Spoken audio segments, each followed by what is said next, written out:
What's up, guys? Samoan Fan 101 here, and I am back with another review. This is my Fastlane review, and this is a show of two halves, definitely.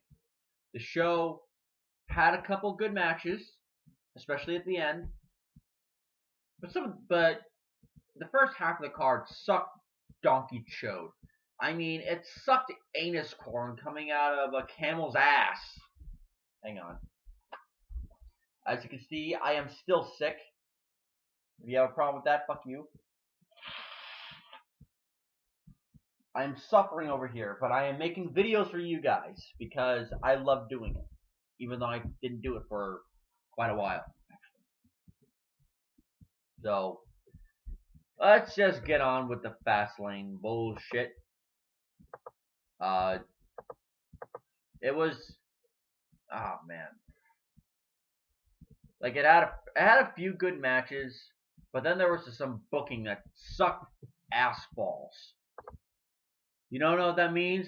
It means that there's balls coming out of your ass. Yes, I said that. As you can tell, I have many ways to insult people if I want to. I am eating food right now. If you're wondering why am I eating food during my video, it's because it's my goddamn video and I can do whatever the hell I want.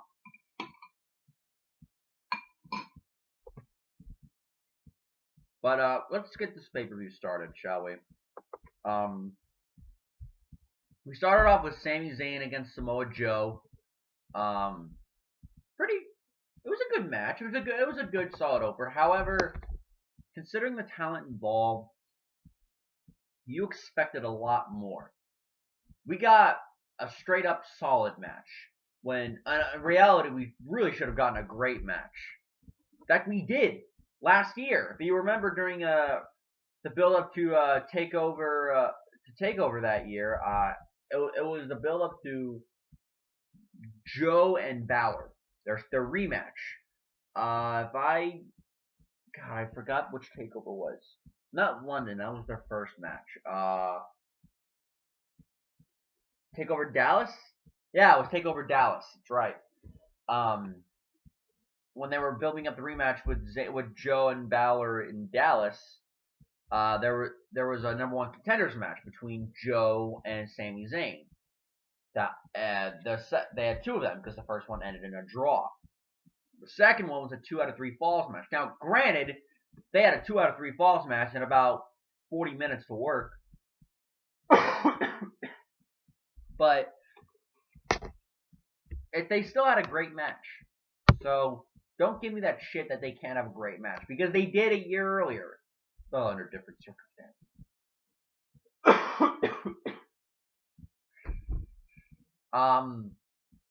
As for the match here, it was a good match, but it wasn't a great match. Not even. I wasn't expecting the kind of match they had last year, but I was expecting better. However, I can't blame these guys. I can only blame one thing, and that was this. This card had 9 matches. This pay-per-view had 9 matches, not including the pre-show. I'm actually looking at it right now on Wikipedia. With the exception of 3 of the last 4 matches, excluding the main event. So, with the exception of the Cruiserweight title match, Reigns and Strowman, and Bayley and Charlotte. Those are the only matches that went over 3 minutes. Every other match was under 10 minutes. Joe and Zayn got 9.5 minutes. Not almost 10, but about 9 minutes and 45 seconds. Which really was what made this show, I guess you could say, suck in the end. It sucked more than it was awesome, even though it had a couple good matches. So, who won, though? Well, despite the fact they were dicked for time, Joe and Zayn did have a good match. And Zayn lost. I think Joe won. Yeah, I know Joe won. I forget exactly how he won, but but Joe did win. I think he won with that Uranage type move because ever since he came up to the main roster, they basically kept him from using the Muscle Buster. Probably because of Tyson Kidd's injury, if I had to guess. Thank you, Lundrick, for giving me that suggestion, though. Sorry. It sucks, I know. Don't worry, I have a trash can right here. But it was a good match, but a good match to a pay-per-view that the match deserved to be on a better pay-per-view, to be honest.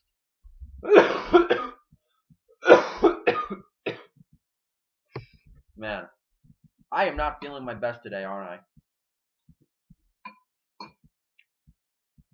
Next match was the Raw Tag Team title match between Gallows and Anderson against Enzo and Big Cass.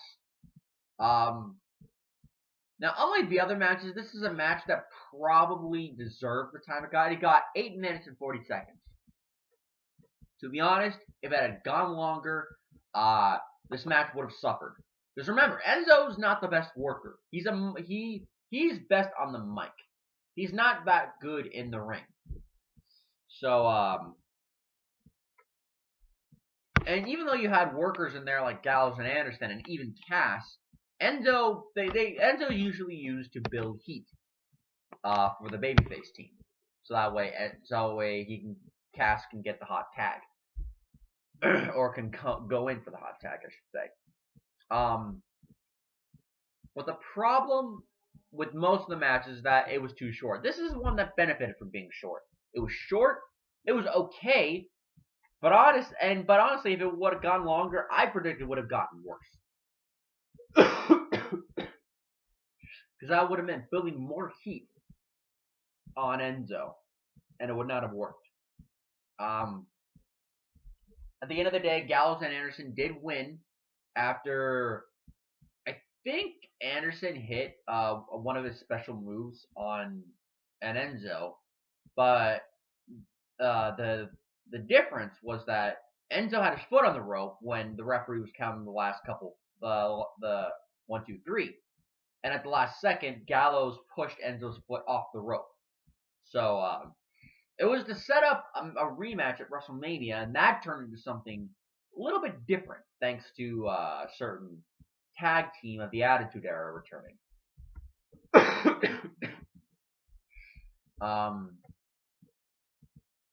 As for the match itself, the match was an okay match. It wasn't bad. It wasn't good. It wasn't that good, but it was a perfectly acceptable match. I'm glad it went the time it did because again, it could have gotten worse. Next match was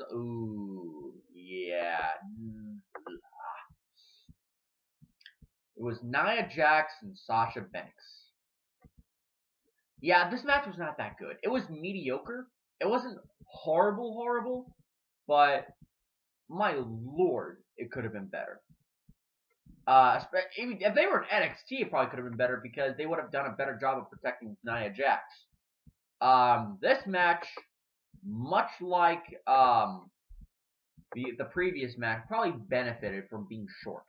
It was 8 minutes and 15 seconds long, which made it the shortest match of the whole night, including the pre-show. Except for the main event, but no, that doesn't count.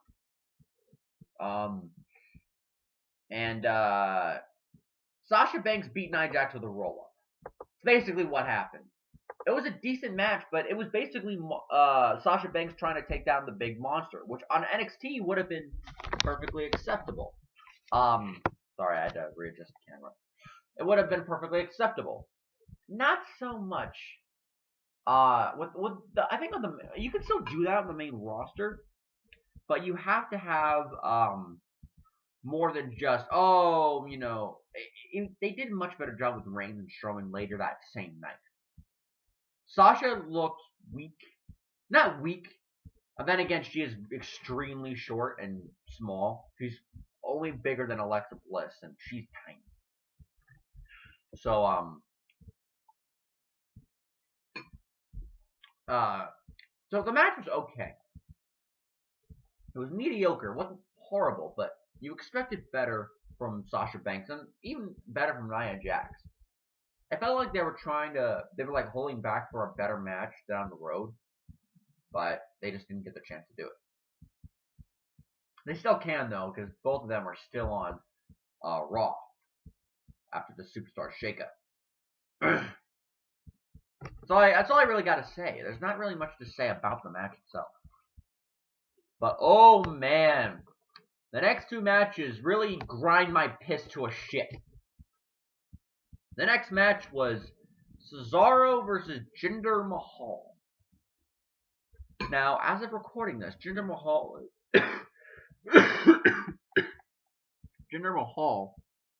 is going to face Randy Orton for the WWE Championship at Backlash this Sunday. As of recording this, 2 days from now. It's Friday as of recording this.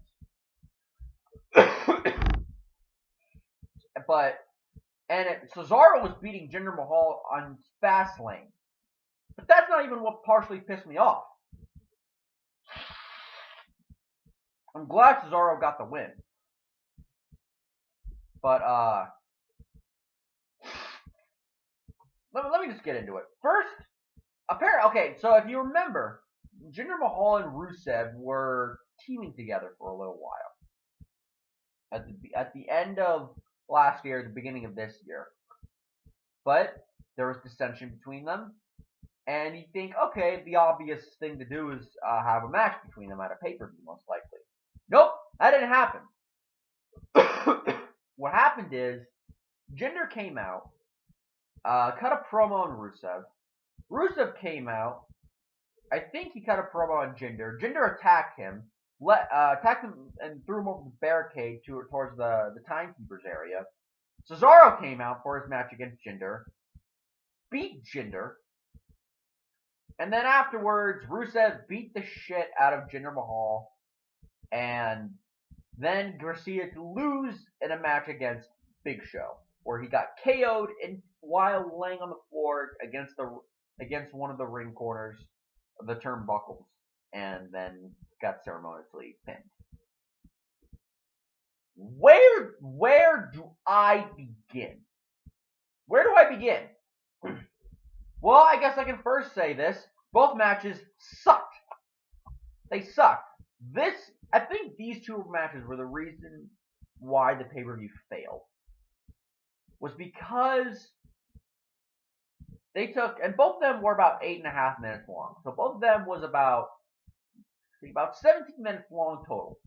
Give or take a few seconds. Hang on.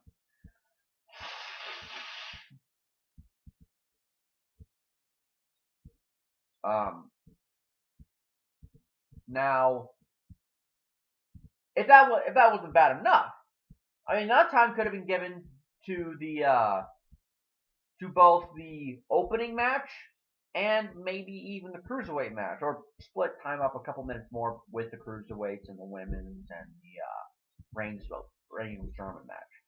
Could have just done that. Nope. Instead, we got two matches that sucked. The worst match of the night was Cesaro versus Jinder Mahal. And I gotta tell you, if Cesaro has a shit match, then you know it's a problem. Because Cesaro is synonymous with really good to great matches.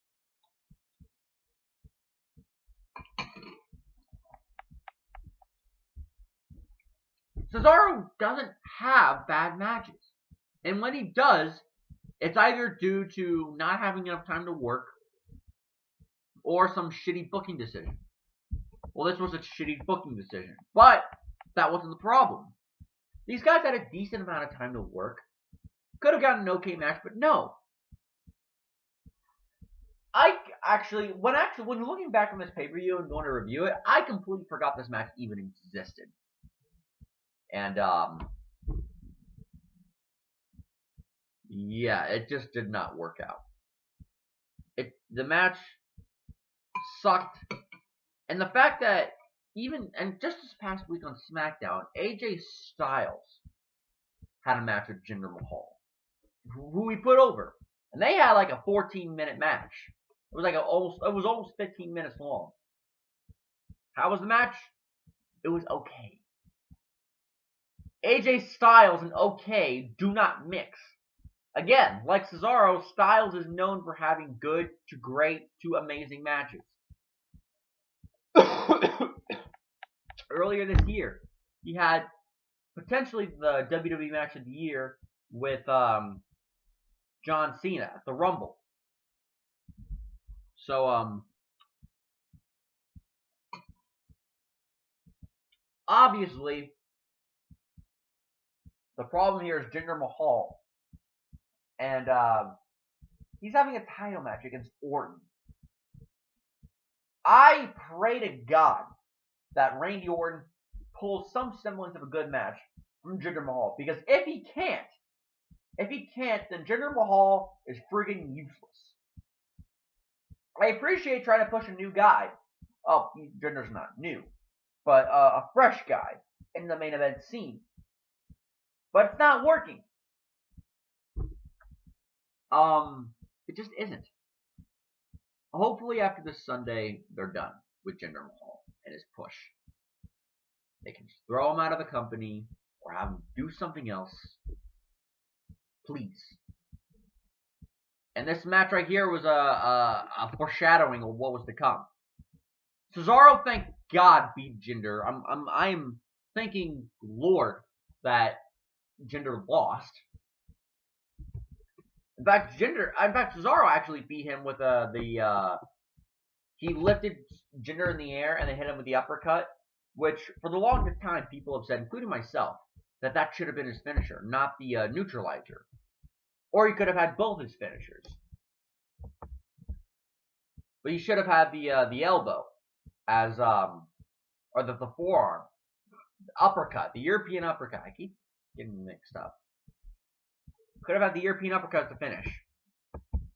Didn't happen.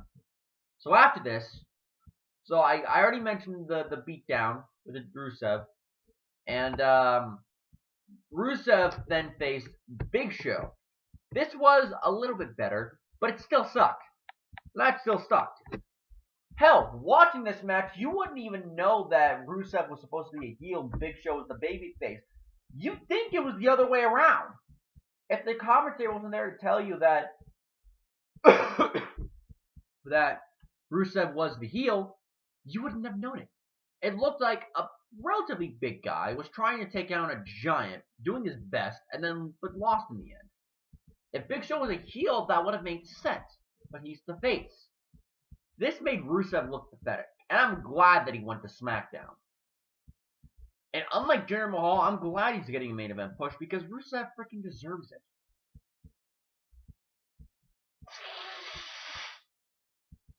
Oh man, that sucked. And look at what happened. Rusev tried to break down the giant. It didn't work. He got thrown into the turnbuckles or something like that, and then KO punched when he was sitting against the turnbuckle in the ring. Pulled into the middle of the ring and pinned. Oh man, those two matches I gotta say ruined Fastlane for me. Next match before I lose my head was Neville defending the Cruiserweight title against Gallagher or whatever. And I gotta say, we went to the two worst matches of the night to the best match of the night. These guys had the best match of the night. They had 12 and a half minutes to work, and they freaking nailed it. They had a really good, fun match that ended very cleanly with Neville pinning Jack Gallagher for with the red arrow. And I gotta say, these matches, this and the next two matches, saved this show from being a horribly shit show. See, this is an example of the Cruiserweight being treated correctly, and we were finally on the right track.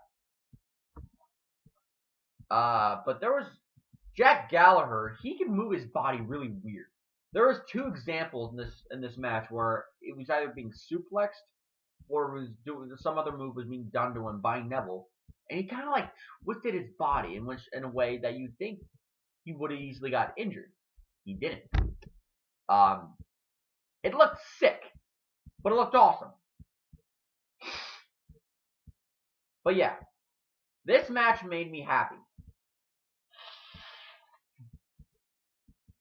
I wanted the Cruiserweights to succeed when they started doing it back at last year in August, with the Cruiserweight Classic and the aftermath.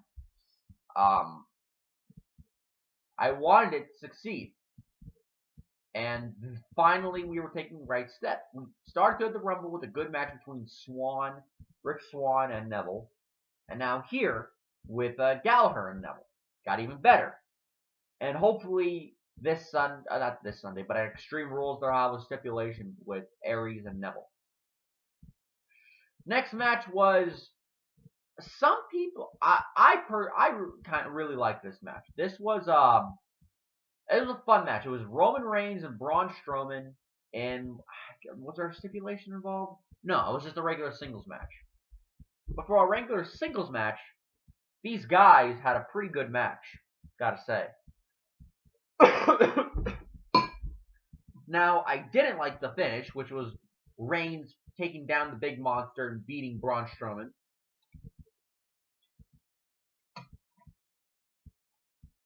And what Strowman did at WrestleMania, not good at all. But aside from that, I thought this was a pretty good match. It was fun.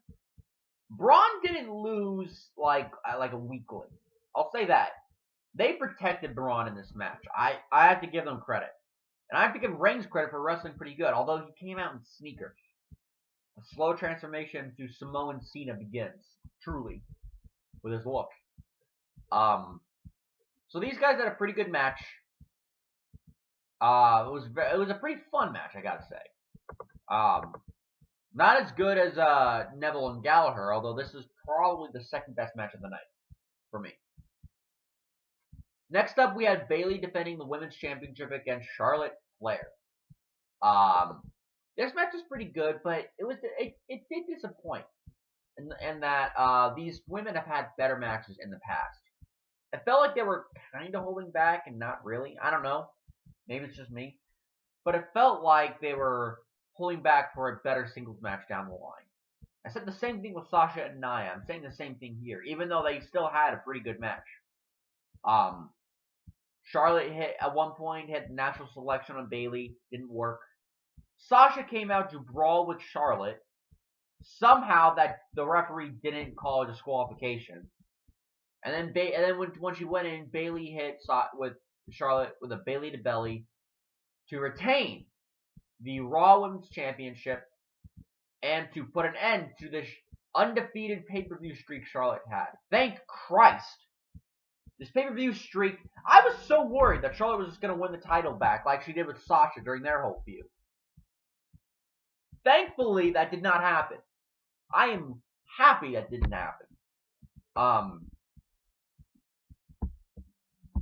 But aside from that, this was a pretty good match.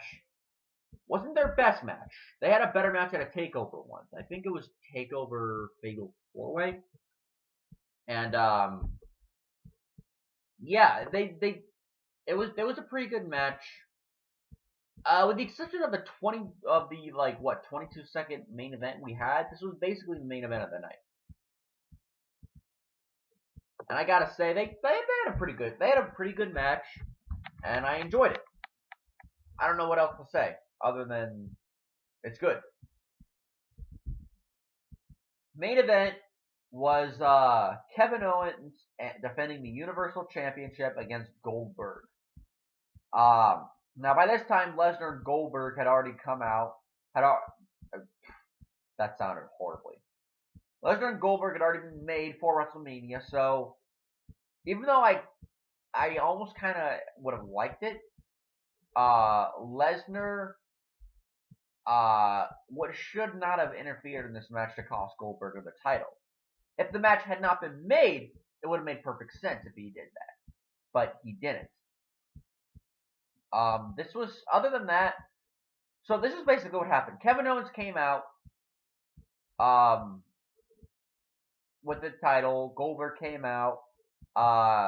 Then Owens stalled for a little bit, constantly kept him getting out of the ring, and then after like the third time, he came in, taunted Goldberg, and right when the match was about to start, the bell hadn't rung yet, Chris Jericho's music hit. Now remember, only a few weeks earlier, Jericho had been attacked by Kevin Owens during the Festival of Friendship segment when Owens turned on Jericho. It's pretty much turning Jericho babyface, and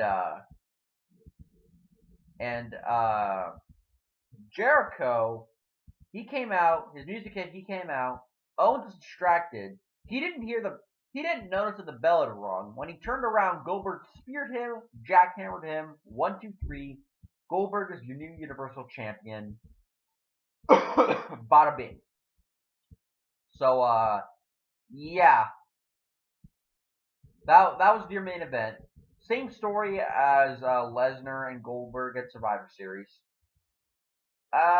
Similar but different story at WrestleMania, though.